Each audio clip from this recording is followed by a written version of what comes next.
Hello students, welcome back again your YouTube channel unlock economics. हम लोग इस channel पर 11th class, 12th class, business study और economics की क्लास लेकर आ चुके हैं और वो डेली चलती है। आप लोग चैनल पर जाइए, सब्सक्राइब कीजिए, बेल आइकन दबाइए और सारी वीडियोस चैप्टर 1 की हमारी खत्म हो रखी है 11th क्लास की। अब हमारा चैप्टर 2 का पार्ट 2 चलेगा। ठीक है, बिजनेस स्टडीज की वीडियोस है, प्लेलिस्ट में जाइए, वहां से देखिए। ठीक है, चैनल को सब्सक्राइब कीजिए, बेल आइकन दबाइए, ज्यादा ज्यादा शेयर कीजिए और बिना देरी करे हम लोग चालू करते हैं।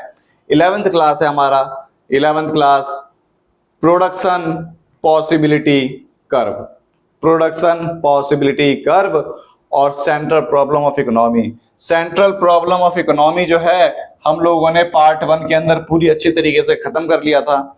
आज हमारा पार्ट 2 चलेगा जिसमें हम करेंगे पीपीसी, प्रोडक्शन पॉसिबिलिटी कर्व।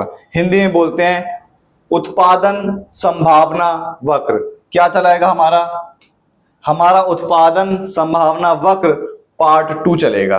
ठीक है, तो चलिए चालू करते हैं उत्पादन संभावना वक्र पार्ट 2। सबसे पहला टॉपिक जो हमारा पीपीसी कर्व का है, उत्पादन संभावना वक्र, इसका जो टॉपिक है इससे रिलेटेड हमारा सबसे पहला इसका डेफिनेशन पता होना चाहिए। इसमें क्या होता है? कॉम्बिनेशन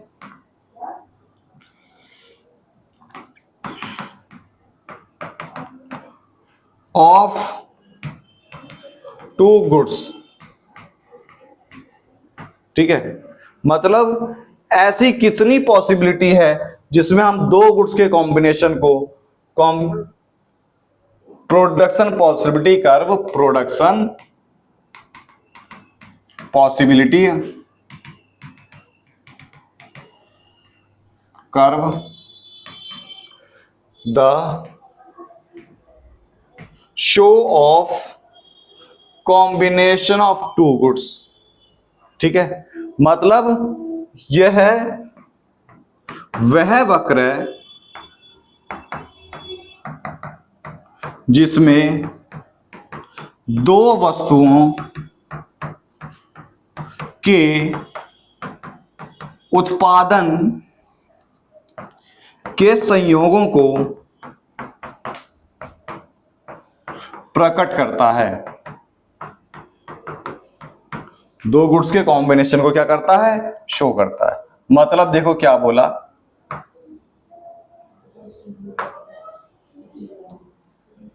एक इकोनॉमी में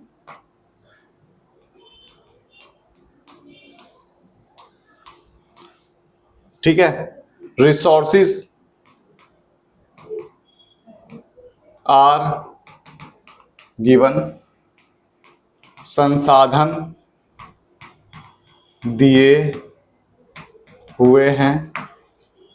ठीक है, दूसरा बोला फुल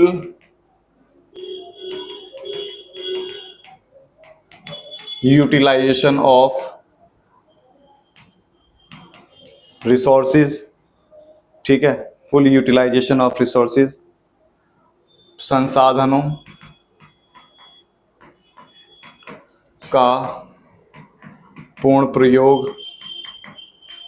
तीसरा फिक्स टेक्नोलॉजी, मतलब तकनीक में परिवर्तन नहीं। ठीक है, मतलब हमारे पास जो रिसोर्सेज दिए हुए हैं, इन रिसोर्सेज की हेल्प से हम ऐसा कॉम्बिनेशन तैयार करते हैं प्रोडक्शन का। जैसे देखो,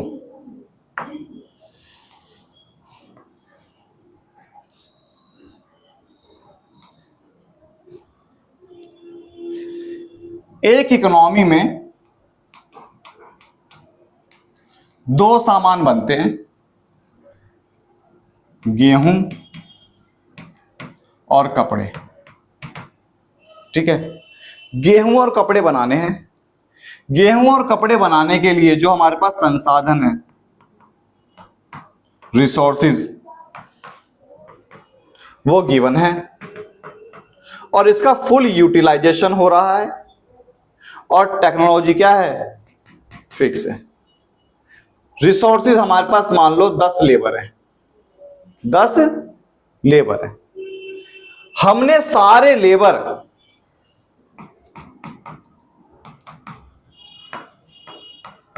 गेहूं के उत्पादन पर लगा दिए तो सिर्फ गेहूं का उत्पादन होगा ना। हमने सारे लेबर गेहूं के उत्पादन पर लगा दिए तो सिर्फ गेहूं का उत्पादन होगा। इकोनॉमी के अंदर जो प्रोड्यूसर है उसने सोचा कि मैं कपड़ों का भी उत्पादन करने लग जाऊं थोड़ा सा। इसने क्या करा, यहां पर जो लेबर लगे हुए थे यहां से थोड़े से लेबर निकालकर कपड़ों पर लगा दिए तो क्या हुआ, देखो कपड़ों का भी क्या हो गया, उत्पादन हो गया। ये कम करना पड़ा ना, देखो कपड़ा बढ़ गया थोड़ा सा। उसने क्या करा, उसने सोचा कि मैं थोड़े से कपड़े को और उत्पादन करूं। ये देखो गेहूं और कम हो गया, कपड़ा और बढ़ गया। और सोचा गेहूं और कम, कपड़ा और ज्यादा। उसने क्या करा, सारे के सारे लेबर 10 के 10 कपड़े पे लगा दिए, गेहूं का उत्पादन नहीं होगा। वही है प्रोडक्शन पॉसिबिलिटी कर्व, दो गुड्स के कॉम्बिनेशन को शो करता है।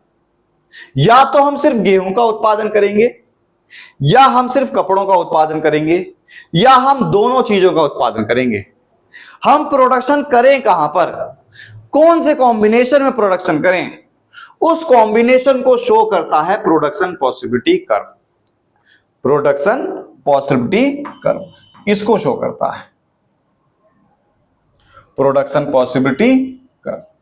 ठीक है, समझ में आया। पीपीसी कर्व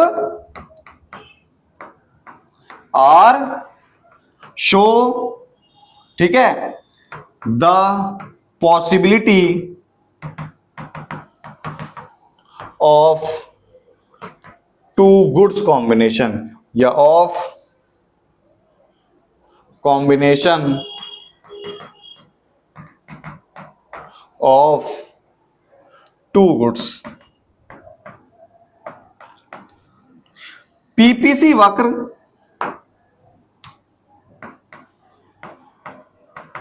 दो वस्तुओं के समायोजन को प्रकट करता है। समझ में आया, ये हमारा पीपीसी कर्व का 3 नंबर का।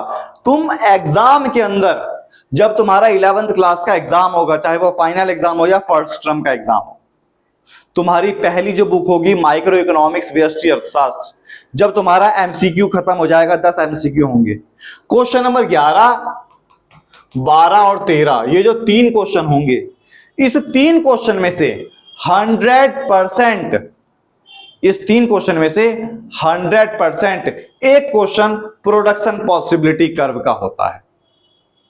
या तो प्रोडक्शन पॉसिबिलिटी कर्व को डेफिनेशन बोल दिया देने के लिए, डायग्राम के साथ तुम्हें समझाना पड़ेगा। यहां पर वाई एक्सिस होता है, यहां पर एक्स एक्सिस होता है, यहां पर 0 होता है। समझ में आया। या इसके फीचर्स बोल देगा या इसके बारे में भी जो हम आगे बात करेंगे वो देगा। क्वेश्चन कंफर्म 100% एक क्वेश्चन जरूर आएगा पेपर के अंदर प्रोडक्शन पॉसिबिलिटी कर्व का।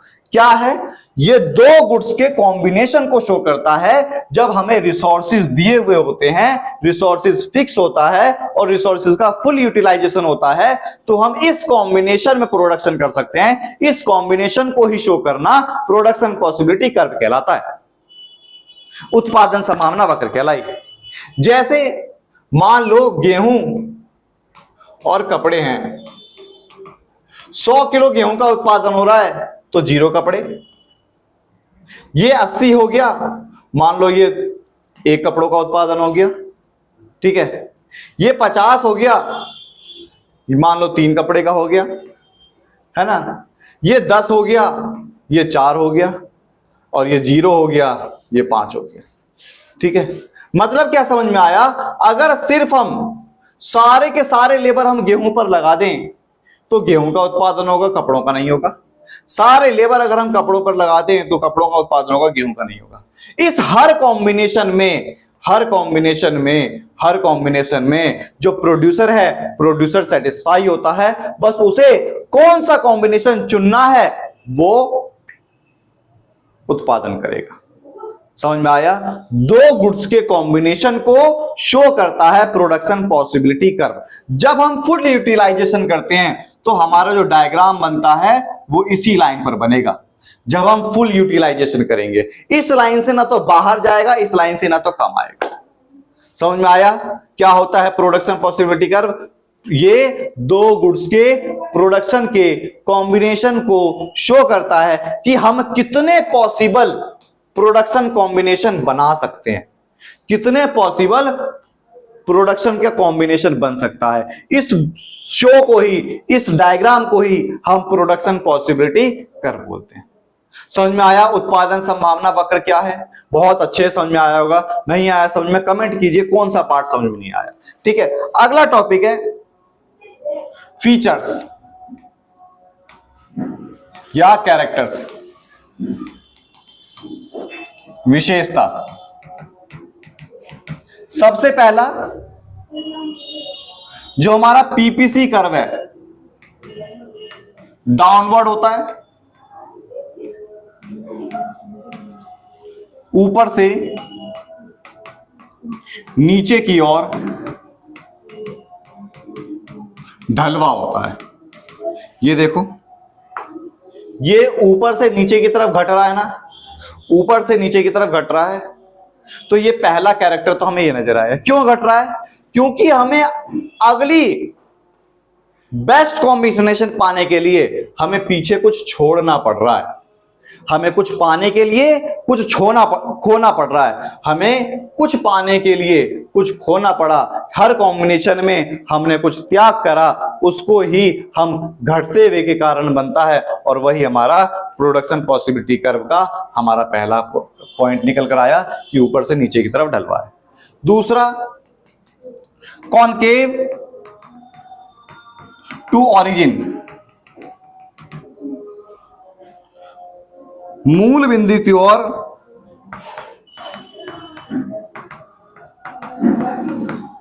उन्नतोदर। मतलब ये देखो, जीरो से कॉनकेव हो रहा है ना, कॉनकेव हो रहा है, कॉनकेव लेंस बन रहा है, तो वही बोला मूल बिंदु की ओर उन्नतोदर, जीरो से कॉनकेव की तरफ जा रहा है। समझ में आया? तो हमारे ये कैरेक्टर है। ठीक है,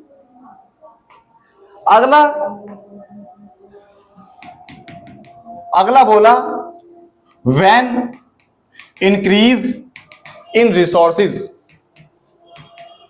और डिक्रीज इन रिसोर्सेज।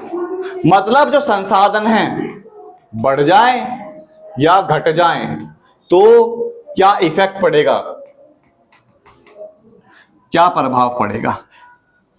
हमारा पहला डायग्राम ऐसे बन रहा था, जीरो, गुड एक्स और गुड वाई, ये हमारा प्रोडक्शन पॉसिबिलिटी कर्व है।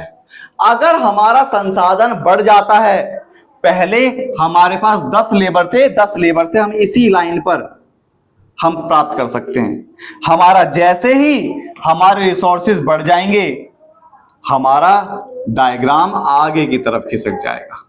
यही बात लिखनी है, यही बात लिखनी है। शिफ्ट अपवर्ड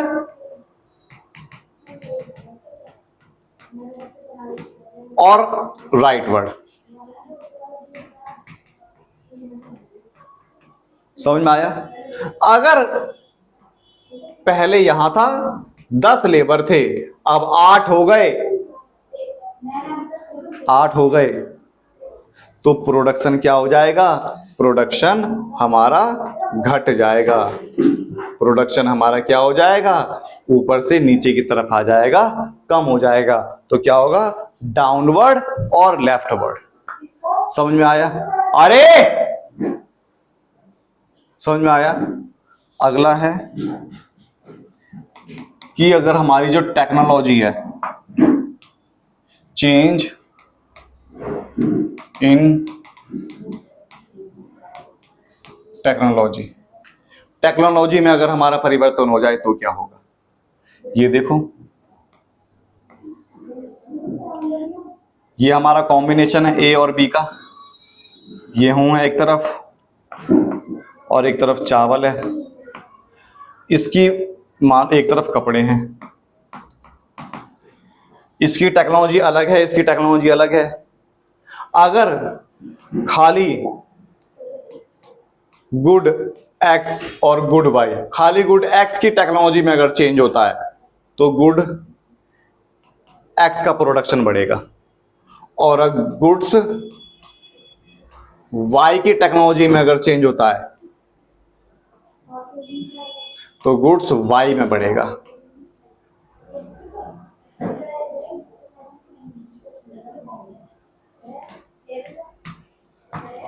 समझ में आया। और अगर दोनों की टेक्नोलॉजी में चेंज होता है तो दोनों का सामान बढ़ जाएगा। जो अब बातें हम बता रहे हैं यही लिखना है। दोनों की टेक्नोलॉजी में चेंज होता है तो क्या होगा, ये होगा। ठीक है। फुल यूटिलाइजेशन और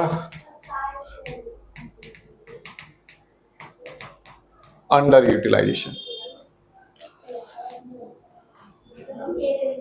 अगर हमारा फुल यूटिलाइजेशन है, इसको तो हम बोलते हैं फुल यूटिलाइजेशन, पूर्ण प्रयोग। इसका तो हमने फुल यूटिलाइजेशन बोल दिया। लेकिन जैसे ही अंडर यूटिलाइजेशन होगा, अंडर यूटिलाइजेशन का मतलब लेबर तो हमारे 10 ही हैं, लेबर हमारे 10 हैं, हमने रिसोर्सेज कम नहीं करे, रिसोर्सेज हमारे उतने ही हैं। इस रिसोर्सेज को जब हम पूरी तरीके से, जितना उनका काम करने की क्षमता है उनसे काम ले रहे हैं, तो इस वाली लाइन पर हमें मिलेगा। लेकिन जैसे ही अंडर यूटिलाइजेशन होगा,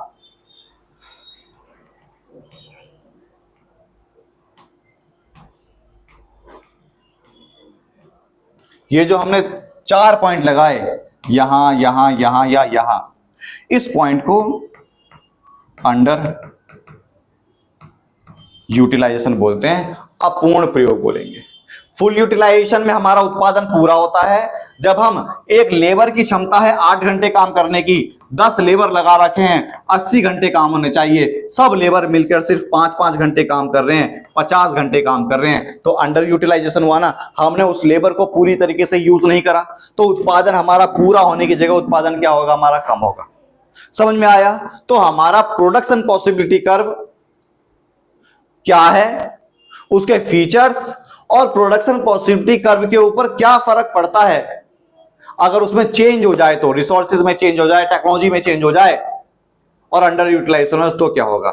हमने आज के टॉपिक में हमने वो करा। समझ में आया।